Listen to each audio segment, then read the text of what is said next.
I'm Alicia. I'm Abby. And this is Mystic's Guide to the Universe. Your guide to practical spirituality.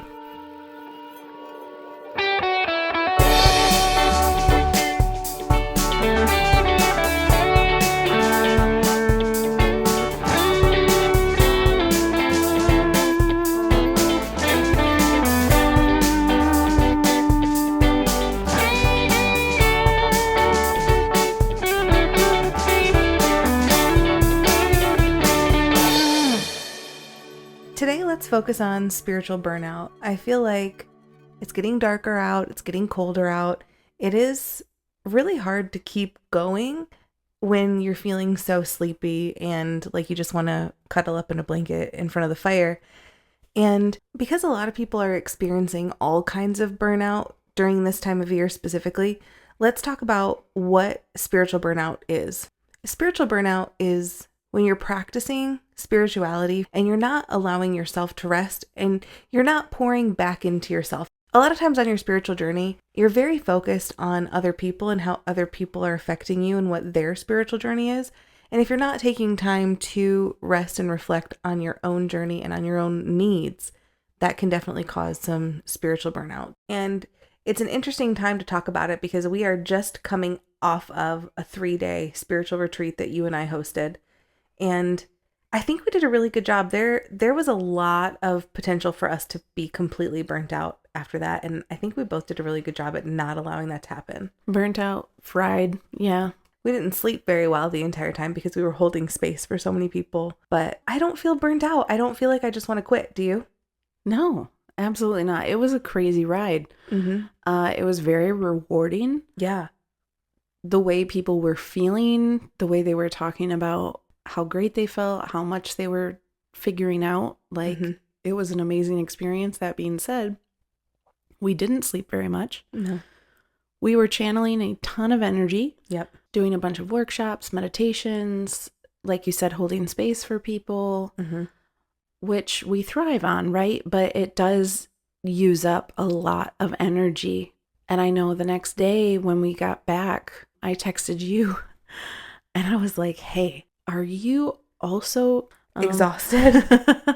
Yeah. Well, I was exhausted. I really didn't have anything going on that day, but I left it empty on purpose because I knew going through the retreat that I would need to make space for myself to decompress. We went into the weekend knowing exactly what we were doing. Yep. We knew it was going to take a ton of energy.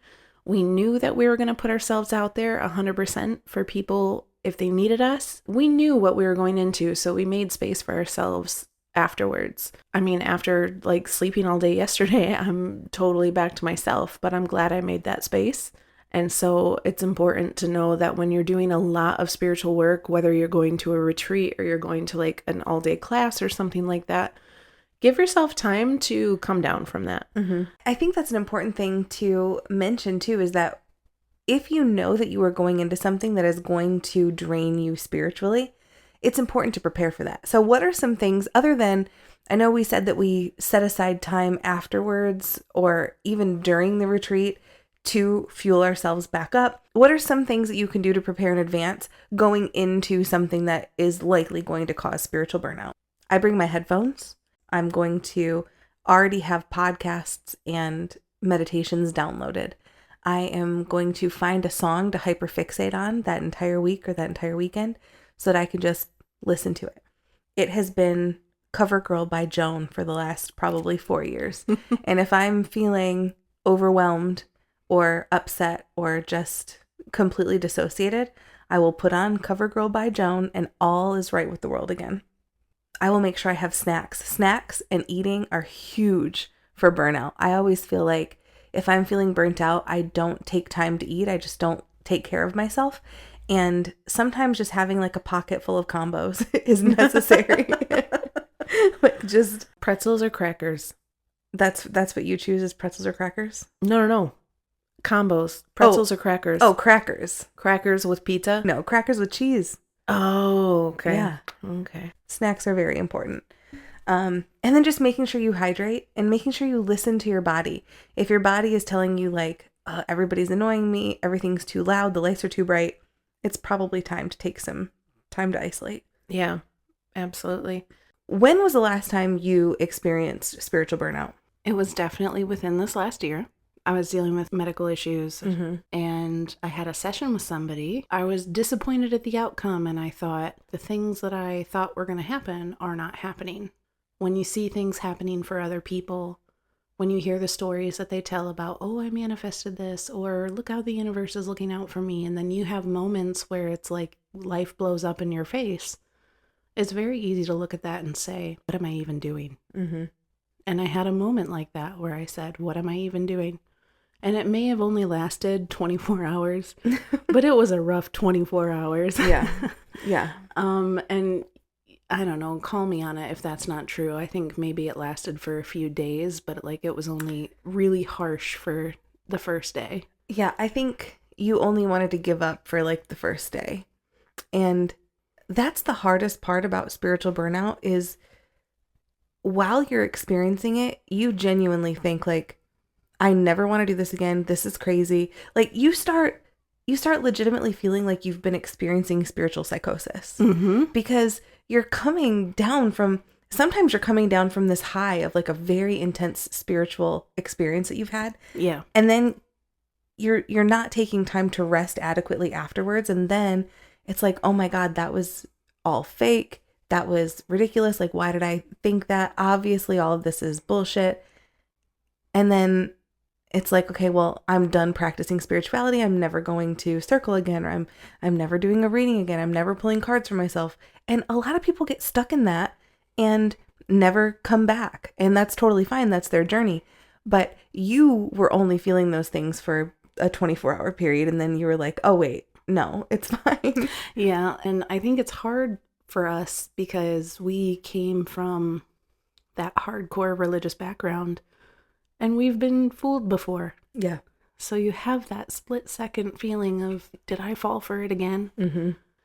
I think it's important to let people know that we've experienced burnout too, and that we know we will again. Yeah. If we aren't careful and we don't pay attention to what we're doing and what we're feeling, and if we push too hard and like if all you have in you for the day is to stir your coffee with loving intention. That's all that you need to do. If you've got nothing going for you that day, then skip it. Yeah. That's okay. Nobody is grading you. When I experience spiritual burnout, I notice that it's not because I've gone too hard on my spiritual journey. I notice it when there are other factors happening in my life, like maybe there's something going on at home, or maybe I'm physically feeling unwell, or my kids have just been absolute terrors this week. Then I notice that I get into this mind space of like, I can't do this. I can't go hold space for other people if I can barely even hold space for myself. And if I don't listen to that voice, and if I don't allow myself to rest and take a break, then that's when I start to experience spiritual burnout. Luckily, knock on wood, I haven't gotten to a point where it has affected my readings. I think that I can just kind of like rally and do what I need to do when I come to work, but I'm not doing anything for myself. I'm not pulling cards for myself or doing any pendulum work or meditating or anything. No spell work. I notice the months that I forget to do my cinnamon spell are the months that I have too much going on externally where I can't focus on my spiritual practice. A lot of different things can cause spiritual burnout. And let's talk about that. Let's talk about all of the things that could potentially cause spiritual burnout. A lot of times if you have a full-time job and you're doing spirituality kind of extracurricularly, if spirituality is your after school or after work activity, a lot of times things that are going on at work or at school are going to hinder your spiritual practice. It's important to live by your spirituality, but don't die by it. Ooh, I like that. If it's getting in the way of your health and your well-being, it can take a backseat because it's always going to be there. It's not like a use it or lose it situation. Use it or lose it. Curious. Were you also told growing up that if you didn't use your talents for God, you would lose them? Absolutely. I do worry sometimes, hey, is this still going to be here when I get back? And I would always get so nervous when I went to a reading. And I was like, what if they don't show up? Oh, I did the same thing. But I've thankfully really gotten over that because they always show up. Mm-hmm. They're never not there. Yeah. When you're in spiritual burnout, what are some very simple things that you could start with or maintain to still feel like you're tapping in, but not having to exert a lot of energy? It could be something as simple as just talking out loud to your guides for a couple minutes. And even if you don't have the time or the energy to sit and wait for an answer, just saying like, hey guides, I'm here. I'm ready for some help. Let's fucking do this today. If it's pulling one card for yourself in the morning, or looking in the mirror and saying one affirmation, or just something that you can do that's quick, it's easy, it doesn't take a lot of energy, even if it's as simple as like lighting your favorite candle with good intention. Yeah, it doesn't have to be a full-on ritual or let's sit down and spend a half hour meditating. It doesn't have to be that. It can literally just be a 10-second breathing exercise. Yeah, and sometimes it can look like taking care of yourself, your physical body, your physical health. Yeah. Sometimes if I'm really burnt out, I will get up out of bed, I will put makeup on, I'll, put a nice shirt on, whatever I got to do to make myself feel better. That has to be number one on my priority list. Okay, so much with you just clicked into place just now. I'm always learning new things about you. There are some days you'll be texting me and you're just like, today is a terrible day. Then a few hours later, there's new pictures up on your Instagram where you're just out and you're like feeling yourself and you're taking pictures, and now I get it. Yeah, I don't do that too much anymore, but that was definitely my MO like back in 2019, 2020. Yeah. I feel like I'm not so big on the social media anymore because it made me feel like shit and it gave me spiritual burnout. But it was definitely something that I used to do to make myself feel better. And I realized that it was external validation that I needed. And that's why I posted those pictures, because I needed likes and I needed comments. And when I realized that that was just so empty and it really didn't bring me back spiritually, it just brought me back like temporarily, then it was like, yeah, not cool. So now I just do it for myself. Is that the way you mean that social media gave you spiritual burnout in that way? Or what way specifically did, because I'm sure you're not the only one. So, well, because you and I practice what we call chaos magic, it would stress me out seeing things on TikTok and Instagram that would say like, here's how you do a spell. This is how you have to do it. If you do one thing wrong, you can fuck up and like blow up the entire city, or, you could invite negative things in. It would stress me out because I would literally sit there and I would think, am I doing this wrong? Am I being too blasé about this? Do I need to have a more structured practice? Do I need to be more intentional about the things that I'm doing? And then I realized, no, it's all about intention. That is the magic that we practice. So being on social media just kind of stressed me out because I think that it made me doubt my spiritual journey. And I think TikTok and Instagram are great because it shows you how different people do things. And that's awesome. But I think it's important to realize that not everybody's spiritual journey is going to look the same, and not everybody's spiritual journey is going to feel the same. And you can't let other people determine how you feel about your own journey. And that's what causes a lot of spiritual burnout too. I know even in our groups, in our mystic circle, and in our witchcraft class, people compare themselves to other people in the class. And they might be newer on their spiritual journey and they're doing things differently than you. And you might see that as, well, they're better than me. I'm an imposter. I'm not a spiritual person. I should just quit while I'm ahead. And that's not at all how you should look at that. You should look at it as, okay, I'm going to learn from them and see if that works for me. And if it doesn't, then I'll find something that does. But comparing yourself to other people, I think personally, is the number one contributor to spiritual burnout. I agree. Man, this past weekend, somebody said something to me. They said, I'm not at the level you're at. And that's the thing. There aren't levels. But people want you to think that. Yeah, for sure. Like, okay, to an extent, I do understand that when we say somebody is ascending, like they're ascending to the next level, like, yeah, okay, so we make it sound like there's levels. But they're not universal. That's just you. That's for your personal journey. Like, Yes. you are leveling up. You're not For you. leveling to number 39 that a million other people are on, or getting to level 43 where, you know, like, that's where the real stuff starts happening. It's personal. We say that because it's unique to you.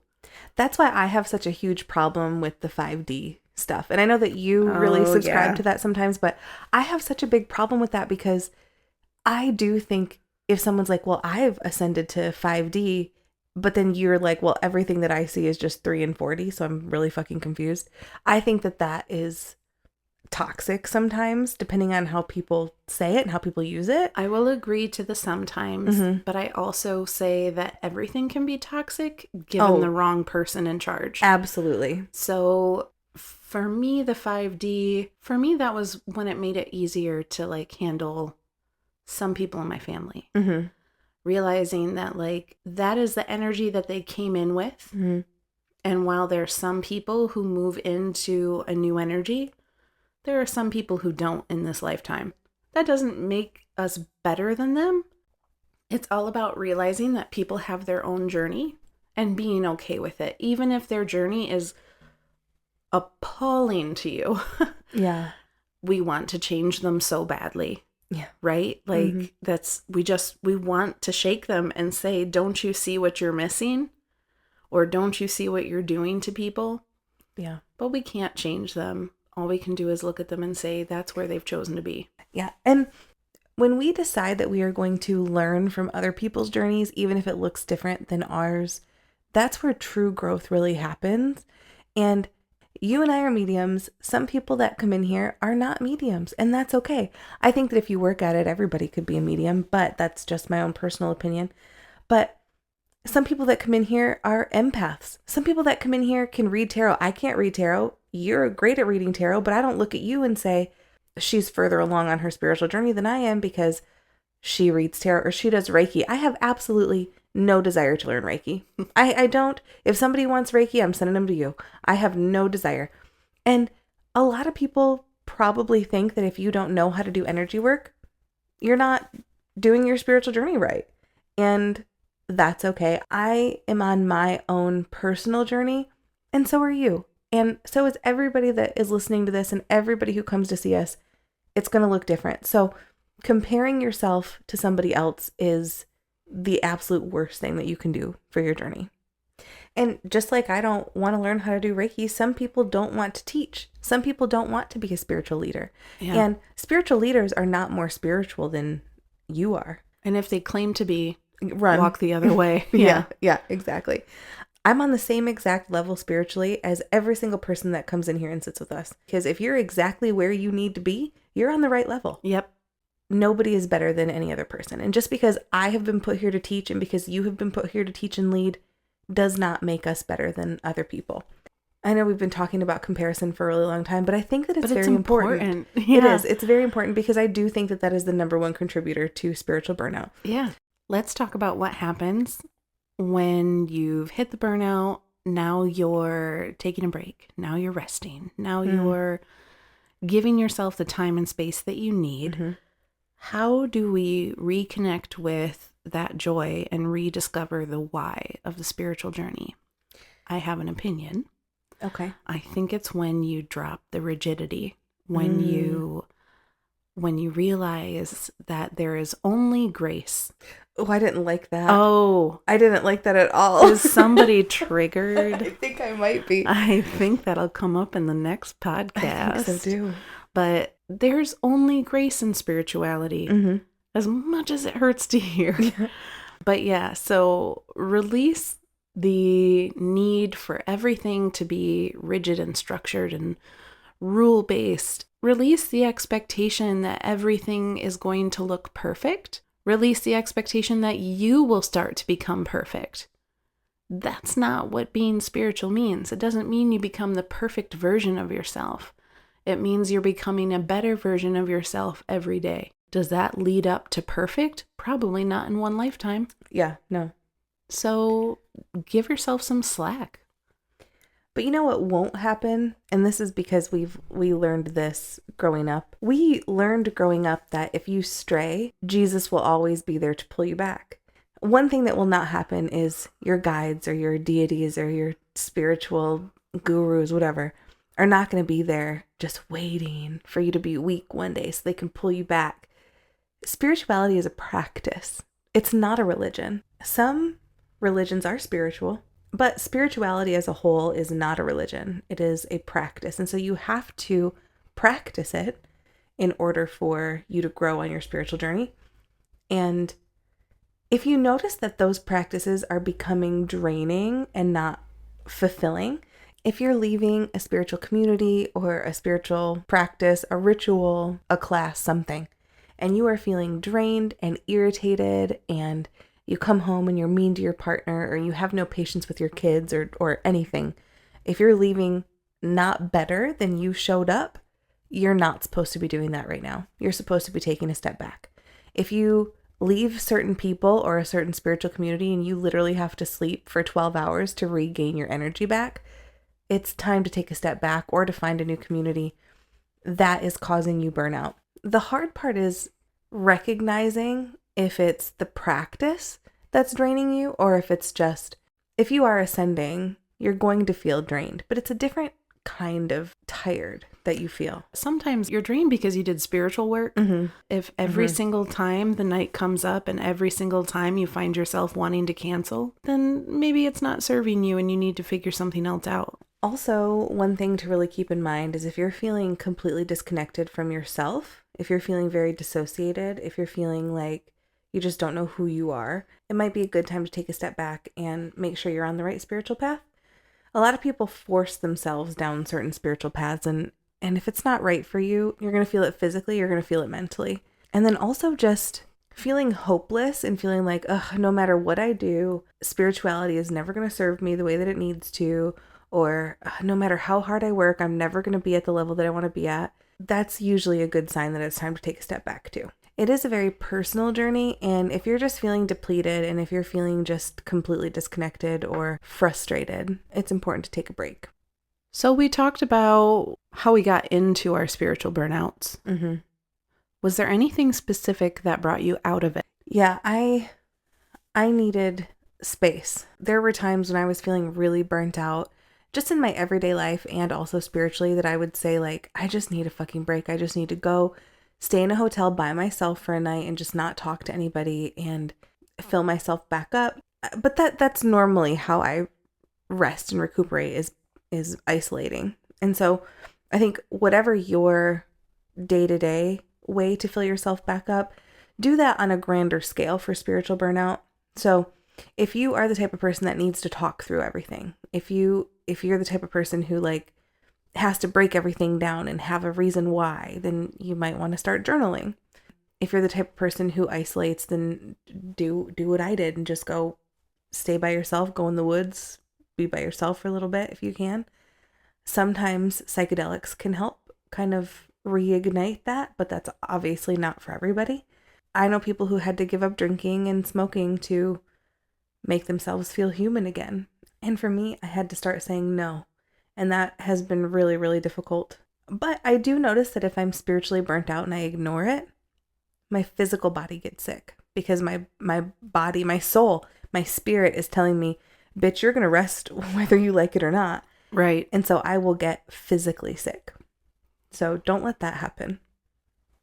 Yeah, you've been doing that a lot lately. Mm-hmm. You're like, oh my God, I'm sick. I don't know what's happening. And I'm like, I do. Go to sleep for a few hours. Like, geez. I'm like, no, I edited the podcast all night. Or I redid the website randomly in the middle of the night. Right. I don't know why I do that. For me, when I came out of my burnout, it was more, there were questions I wanted answers to, and I was not getting answers. And I had to realize I don't need to know everything. I'm not going to discount everything that's happened just because there's a few loose ends that I wish I knew what was up with those, and I don't. Exactly. And of course, community is huge. Yeah. I genuinely don't know where I would be at in my journey if we hadn't started doing this. Having you be around, that was when it first got easier to not get burnt out. And now with like the group and everybody in it and all the new people we're always meeting who we just know we're meant to find us, that makes it so much easier. When you're around the right people, they will fill you back up when you're completely empty. And we are so lucky to have that group of people right now. When you're around the right people, you'll feel good the entire time, unless you're experiencing burnout, and then it's time to take a step back. If you find yourself experiencing symptoms of spiritual burnout, just know that you're not crazy. It doesn't mean that you have to completely give up. It just means that you have to take a beat and make sure that you are okay first. And if you are physically and emotionally okay, then you can make sure to take the steps to be spiritually okay. And if you're listening to this and you are experiencing spiritual burnout right now, reach out to me or Abby. We are always here to help guide you through that. And we know single-handedly what it feels like to just not be able to fucking do it anymore. So we can help guide you through that. Absolutely. As always, we are holding space for you through all levels of spirituality, existent and non-existent. Levels of spirituality is like, what's that game show with Drew Carey? The Price is... Whose line is it anyway? Yes. So levels of spirituality is like, whose line is it anyway? Everything's made up and the points don't matter. Yeah, absolutely. And so we will help you through all of those non-existent levels and guide you to not being spiritually burnt out anymore. This has been Mystic's Guide to the Universe. See you next time. See you next time. Bye.